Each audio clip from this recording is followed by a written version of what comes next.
Halo Physical Lovers, welcome back to my channel. Have you ready? Go!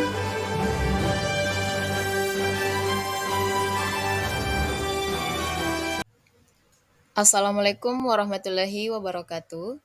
Jadi hari ini kita akan belajar materi baru, yaitu dinamika rotasi dan kesetimbangan benda. Pada materi ini ada beberapa submateri yang akan kita bahas, yaitu momen gaya dan momen inersia. Kemudian ada momentum sudut dan hukum kekekalan momentum sudut. Yang ketiga, gerak menggelinding dan energi kinetik benda tegar.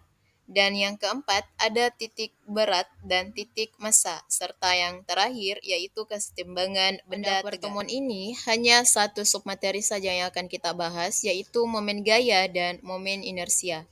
Adapun beberapa tujuan pembelajaran, yaitu murid dapat mengetahui apa definisi dari momen gaya dan momen inersia. Kemudian, murid juga dapat mengetahui apa persamaan dari besaran momen gaya dan momen inersia. Serta, murid dapat menerapkan persamaan tersebut dalam menyelesaikan soal-soal, dan murid dapat mengetahui apa saja penerapan momen gaya dan momen inersia dalam kehidupan sehari-hari. Oke, yang pertama, apa sih yang dimaksud dengan momen gaya? Momen gaya biasa juga disebut dengan torsi, yaitu besaran yang menyatakan gaya yang bekerja pada sebuah benda sehingga menyebabkan benda bergerak melingkar atau berotasi pada porosnya. Perlu diketahui bahwa momen gaya adalah besaran vektor yang perlu diperhatikan nilai dan arahnya. Nah, dapat disepakati bahwasanya jika benda bergerak searah dengan jarum jam, maka nilai momen gayanya bernilai positif. Sedangkan apabila bendanya bergerak berlawanan arah jarum jam, maka momen gayanya akan bernilai negatif. Momen gaya disimbolkan dengan tau dalam huruf Yunani yang menyerupai huruf T. Nah, untuk persamaan dari momen gaya sendiri dirumuskan dengan tau sama dengan F kali R, yang mana tau adalah simbol dari momen gaya, F adalah simbol dari gaya, dan R adalah simbol dari lengan momen atau jarak antara gaya terhadap sumbu putar atau poros dari suatu benda. Persamaan tersebut digunakan apabila antara gaya dan lengan momen saling tegak lurus.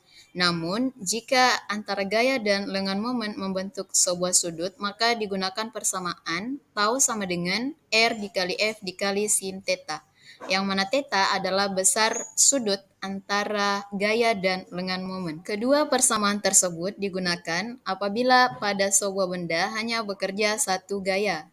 Nah, bagaimana jika pada sebuah benda bekerja lebih dari satu gaya, maka digunakan persamaan sigma tau sama dengan tau 1 ditambah tau 2 tambah tau 3 dan seterusnya. Ada berapa gaya yang bekerja pada sebuah benda yang menyebabkan benda tersebut bergerak berputar atau bergerak melingkar. Penerapan momen gaya dalam kehidupan sehari-hari dapat dilihat dari berbagai peristiwa.